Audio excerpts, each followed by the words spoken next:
এখন একটা জিনিস হলো, তখন আমাকে বলা হলো স্যার এই মোবাইল কোড করে লাভ হয় না, কারণ হলো যে এটা করার 7-10 দিন পরে আবার কাজ শুরু হয়ে যায়। আমাদের তো এই ম্যান পাওয়ার নাই যে আমরা রেগুলার ওখানে একটা বিল্ডিংয়ে 2টা বিল্ডিংয়ের মধ্যে যাবো। প্রক্রিয়াটা হলো কি, যে বেসিক্যালি তো আমরা ওই নির্মাণ বিধিমালা ড্যাব নিয়ে কাজ করতেছি। আমি যখন আসি দেখি যে এটা চলমান একটা প্রক্রিয়া। এইটা করতে যাই দেখি যে ঠিক আছে আমরা বিধিমালা করতেছি, বান্ডেল থাকলে প্রতি সেনমানিতে টাকা বাঁচবে। বিকাশ সেনমানি বান্ডেল কিনে জিতুন প্রতি লেনদেনে। কত ভার দিব, কত সেটব্যাক দিব, এগুলো নিয়ে কাজ করতেছি। তো আমার বিদ্যমান বিল্ডিংগুলোর কী অবস্থা, তো দেখলাম অনেক বিল্ডিং যেগুলো কমপ্লিট হয়ে গেছে, যেটার মধ্যে অনেক ব্যত্যয় আছে। বাট সমস্যা হলো যে সেগুলো তো কমপ্লিট হয়ে গেছে এবং সেখানে লোকজন বাস করতেছে, পরিবার বাস করতেছে। তো ওইটা আমি দেখলাম যে এইটা এই মুহূর্তে হাত দেওয়াটা যুক্তিযুক্ত হবে না, কেওয়াস তৈরি হবে, একটা অস্তিত্ব তৈরি হবে, তাই না? তো তখন দেখলাম যে বেশ কিছু আন্ডার কনস্ট্রাকশন বিল্ডিং আমি চলতে ফিরতে দেখেছি, এগুলোর মধ্যেও মনে হলো আমার যে অনেক ব্যত্যয় আছে।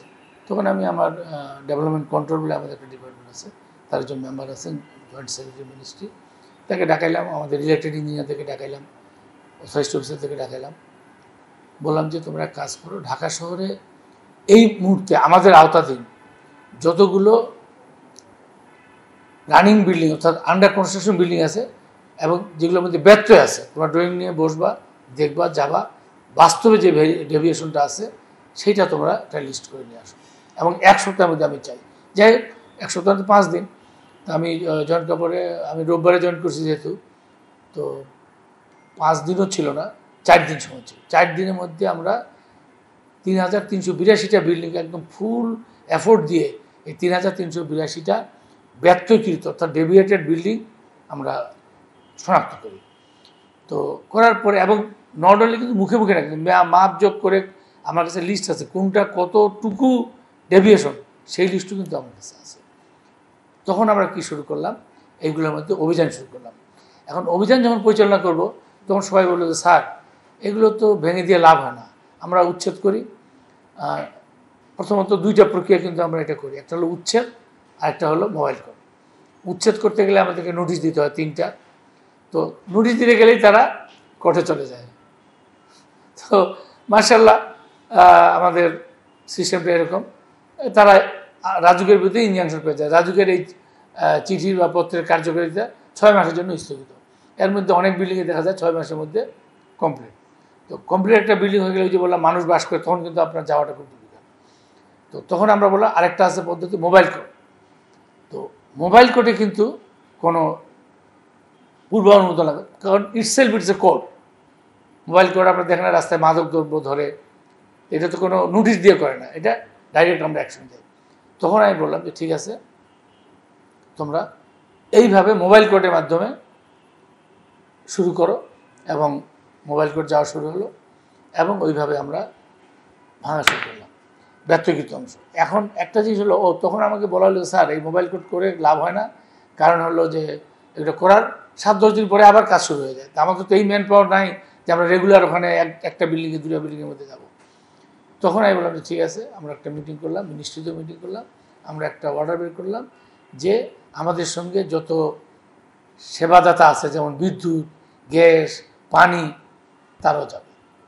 তারা যে যাদের এই সংযোগগুলো আছে এগুলো বিচ্ছিন্ন করে মিটার, আগেও বিচ্ছিন্ন কিন্তু মিটার সিজ করা হবে। এখন আমরা কিছু ব্যত্যয়কৃত অংশ ভাঙতেছি, তাদের কাছ থেকে অঙ্গীকারনামা নিচ্ছি যে তারা এই ব্যত্যয়কৃত অংশ এত সময়ের মধ্যে ঠিক করে এই মিটারটা তারা ফেরত দেবে, বা যেটা করা হচ্ছে এটা ফেরত দেবে, কোনো সমস্যা নেই। প্রাথমিকভাবে তাহলে 3000 আপনি মানে 3300 পাচ্ছেন, আর কতগুলি করা হয়েছে? না 3382টার মধ্যে আমরা করতেছি। আর এখন হলো এটা লিস্ট করার থেকে আমরা লক্ষ্য রাখতেছি যে যাতে নতুন বিল্ডিং মানে একটা বলি আপনাকে, আপনি তো 2 মিনিট বলছেন, ঘটনাটা হলো যে একটা নিয়ম হলো যে যখন কোনো ডেভেলপার কোম্পানি হোক, কোনো ব্যক্তি মালিকানায় হোক, যখন কোনো কনস্ট্রাকশন শুরু করবে তার 15 দিন আগে রাজুককে চিঠি দেবে যে আমি কাজটা শুরু করতে চাই। তখন আমাদের ইন্সপেক্টর অথরাইজড অফিসে তারা যাবে, কাজটা তদারকি করবে। এই কাজটা কোনো সময় কেউ করে না, দিস ইজ নাম্বার 1। নাম্বার 2 হলো আবার তারা যখন প্রিল লেভেলে আসবে তখন তারা আমাদেরকে চিঠি দিয়ে জানাবে যে আমার এইটা আসছে, আপনারা দেখেন যে ঠিক আছে কিনা, এটা গেল।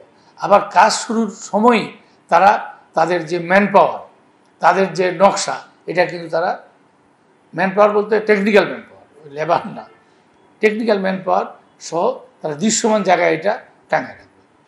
তো এইগুলো হলো নিয়ম। এখন আমরা বলছি যে নতুন কাজ শুরু করতে গেলে এই প্রক্রিয়া মাস্ট, না হলে অলরেডি কিন্তু এইসব ব্যত্যয়ের জন্য আমরা যে শুধু জনগণকে বা ডেভেলপার কোম্পানিকে দায়ী করতে চান, আমরা কিন্তু আমাদের কর্মকর্তাদের বিরুদ্ধেও অলরেডি আমরা সাসপেন্ড করছি, আমরা তদন্ত করতেছি, সকস করতেছি, বিভাগীয় মামলা দায়ের করতেছি। আমরা কিন্তু মানে আমি বলবো না যে রাজুক এগুলোর জন্য দায়ী না, রাজুকও দায়ী, কাজে রাজুকের কর্মকর্তা কর্মচারী যারা দায়ী তাদের প্রতি ব্যবস্থা নেওয়া হচ্ছে, এবং যারা এগুলো করতেছেন আমরা ডেভেলপারদেরকে ডাকবো। অলরেডি আমি কথা বলছি, কিন্তু ফর্মালি তাদেরকে ডাকবো যে আপনারা প্লিজ, আপনারা এই ড্যাব করে বিধিমালা করে লাভ কি? আপনারা যদি কিছুই না মানেন তাহলে কিছুই তো করার দরকার নেই, তাই না? সুতরাং আপনাদেরকে আইন মানতে হবে, যখন যেটা বিদ্যমান আইন থাকবে, যখন যে বিধিমালা থাকবে সেটা আপনাদেরকে মানতে হবে। সেইভাবে আমরা এই জায়গাটা তা আলহামদুলিল্লাহ আমি যে শেষ কথাটা বলি যে এখানে কিন্তু আমরা অনেক ক্ষেত্রে জনগণের সহায়তা পাচ্ছি। আর আপনাদের মিডিয়াকে বিশেষ ধন্যবাদ, মিডিয়া পজিটিভলি জিনিসটা তুলে ধরতেছে, যে কেউ কথা বলতেছে না যে রাজু অন্যায় করে এগুলো ভাঙতেছে। আপনারা আমাকে সাপোর্ট করতেছেন যে হ্যাঁ এটা সঠিক কাজ হচ্ছে, এটাতে জনগণের উপকার হচ্ছে, রাস্তাগুলো বড় হবে, জিনিসটা সিকিউর হবে, একটা ভালো বাসযোগ্য ঢাকা হবে ইনশাআল্লাহ। কিছু রিউমার না, কিছু অভিযোগ আছে দুদকের, যে রাজুক নিয়ে। এই ব্যাপারে আপনি দায়িত্ব নেওয়ার পর থেকে মানে কোন স্টেপ নিচ্ছেন কিংবা নিবেন কিনা? আমি বুঝি দুদকের অভিযোগ মানে দুদকের যে প্লট বরাদ্দ সহ বিভিন্ন এগুলো আমি একটা বলি, আপনি জানেন নিশ্চয়ই যে আপনি শুরুই করছেন যে আপনি দায়িত্ব নেওয়ার পর, তো আমি সব জায়গায় বলি যে আমি কিন্তু কাউকেই বলি না যে আমি এই 1 মাস বা 1.5 মাসের দায়িত্ব নিচ্ছি।